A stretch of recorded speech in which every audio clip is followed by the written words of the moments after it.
Pozdrav svima, danas pravimo jedan od najpoznatijih italijanskih hlebova, italijanska focaccia. Samo ime potiče od latinske reči focus, što znači ognjište. Nekada se pekla direktno na vatri, a danas moramo u rerni, ali miris i dalje obara s nogu.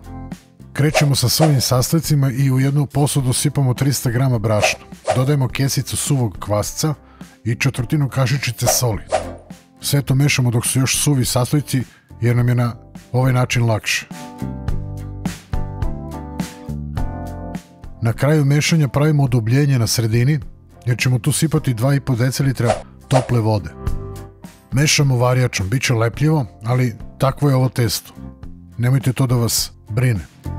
Kada smo ga umesili, pokrivamo testo i ostavljamo da odmori jedno 2 sata. Maslinovo ulje je duša ovog hleba. Što više, to bolje. Pleh oblažemo papirom za pečenje i premazujemo uljem.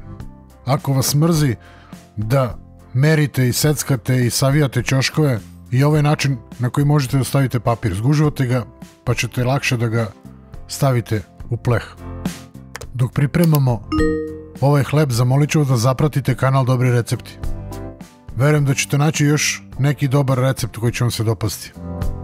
Nakon 2 sata kada testo nadođe, sipamo ga u pleh, rasporedimo i pokrijemo još sat vremena. Obavezno ga premažite maslinovim uljem, razvucite ga do svih ćoškova u plehu i na kraju prstima napravite rupice. To je jedan od prepoznatljivih načina pravljenja ovog hleba. Sada od gore možete staviti krupnu morsku so. Ja je ne stavljam jer izbegavam slano, ali svakako nije loše. Probajte. Rernu zagrevamo na 200 stepeni i pečemo ovaj hleb oko 30 minuta, dok ne dobije onako divnu zlatnu boju od gore. Naša italijanska focaccia je gotova. Hrskava s polja, mekana iznutra, mirisna i sočna. Prava Italija na stolu.